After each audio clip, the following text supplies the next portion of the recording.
Trish Berry, how you doing? Hey Andy, with all of the stress that this job transition time brings, can you talk a bit about how you stress manage? Would love to hear what meditation leaders you follow. Okay. So now there's two elements to I think Trish what you're asking me, and I love this question. You have no I'm squealing with glee right now. There's the okay. Let me try to break it down.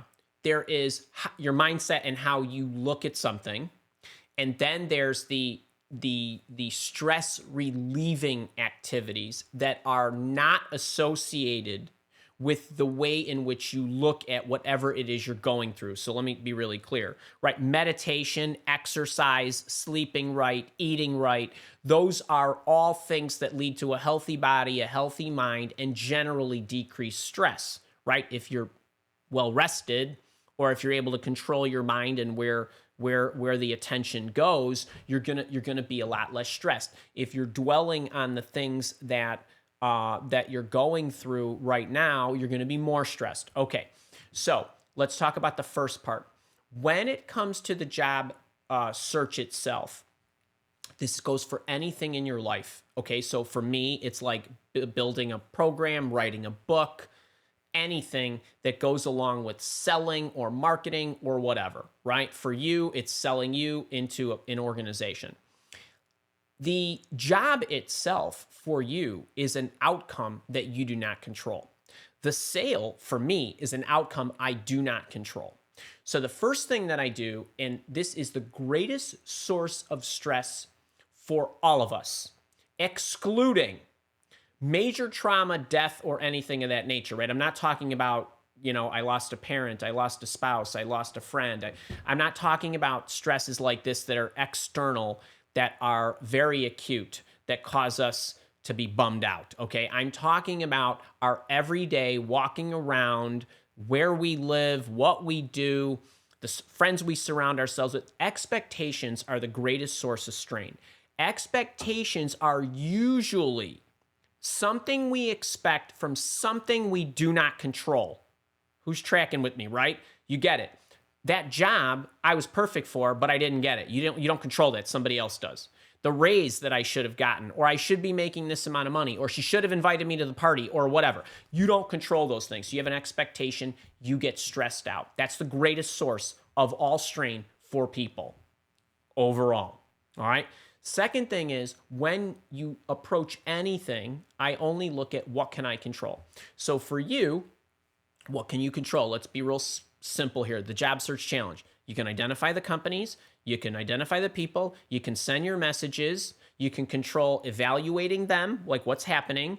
You can control improving the language if you feel it's better, or improving your resume, or any of that stuff. 100% in your control. Those are the only things I focus on.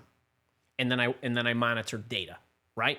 When I make a sale, or we do a workshop, or we do a promotion, or whatever, I am obsessed with the process, not the outcome. The outcome is a lagging indicator of doing all the things right. So from an approach, a mindset, and a monitoring and an expectations standpoint, I only expect that I will put the effort in, I will do this, and so on. I'm only watching and only racking up victories. That's it.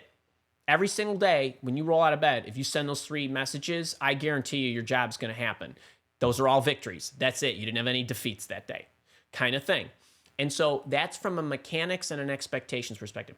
Now, from a what do I do from a lifestyle standpoint in order to make sure that I'm equipped to be able to maintain my focus, maintain the proper mindset, not get hung up on outcomes I can't control, and so on, has a lot to do with your ability to control where your attention goes. So one of my favorite analogies is, since you asked, Don DePani is I like his approach to meditation, and he talks about your ability to focus on anything. Right? So if you are focused on the outcome of your job search, We need to get your attention off of that. The only way to get your attention off of that is to be able to control where your attention goes.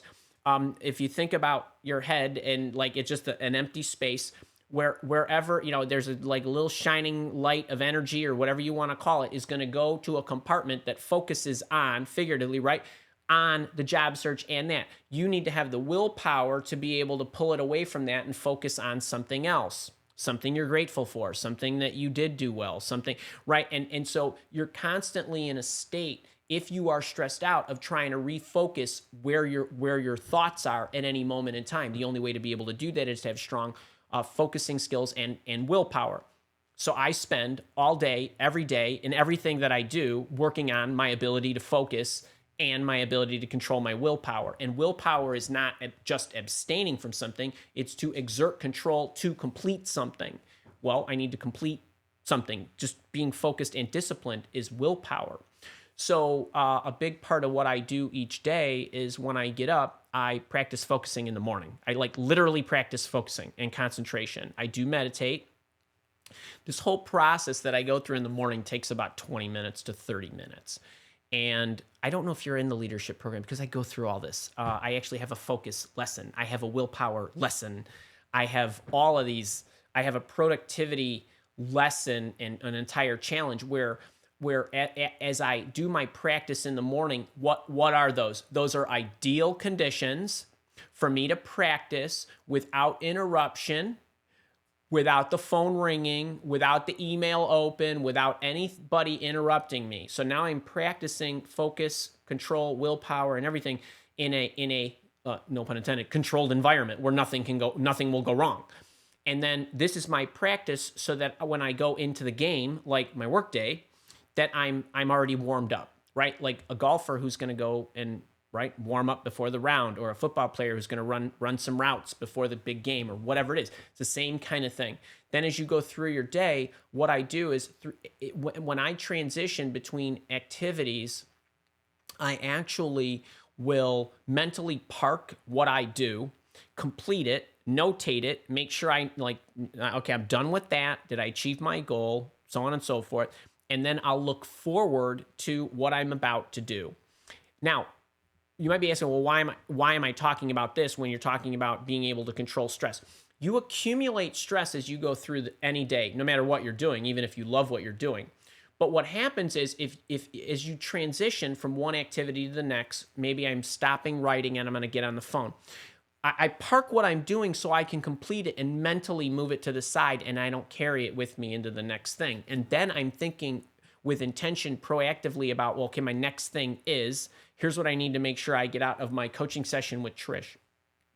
I think about you, I think about whatever, and then I think about what an ideal session looks like. And then when I'm done with that, and I pack it up and I did all my notes and whatever, I park that, I think forward, and I go on. As you do this throughout the day, you are retraining your brain to get back to be able to focus on what you need to focus on, not focus on things you don't want to be focusing on. This constant state of doing this in all aspects of your life. So, I'm going to take a break as soon as this is over. I'm gonna let these two dogs out. I'm gonna fold some clothes. I'm gonna think about what my next hour is at 12:10 or 12:20 or whenever that is, and I'm ready to go. And what I'm doing is I'm constantly packing it up, quick reflection, thinking forward. Anyway, doing this in a continual basis helps you keep this thing in order. So my ability to talk with you right now, answer you, and then go on to the next one doesn't have to do with me practicing speaking through a camera. It has everything to do with me making sure that my ability to focus, not lose my train of thoughts, hold a whole outline in my head as soon as I read the question and know I need to answer these three things for her, has to do with my ability to concentrate that I've practiced every day for years, right? But what do? We practice distraction all day, every day, right? The phone's, this is beeping, that thing's ringing, the alerts are going on because we don't control those things. Well, a lot of your ability to maintain your stress has to do with your ability to block out everything else that's not really that important, but that's making you stressed. So you have the things that are stressful, like the job search. You have the things that shouldn't be stressing you out that are. You don't have practices to be able to pull your attention away from the things that are stressing you out and get them focused on things that are either making you happier or will get you out of the rut you're in or will get you moving in the direction you want. So that's what I do. I love Don DePani. I love Wayne Dyer, and that's it. Those are the only. I've looked at a million. Well, not a million, but you know what I mean. I've looked at a lot of meditation gurus, and those are the only two I like. So that's what I go with. Don DePani has a book called Focus, Unwavering Focus, maybe. I think that might be the title of the book. Check that out. That'll help. That's a great question, man. I love that stuff.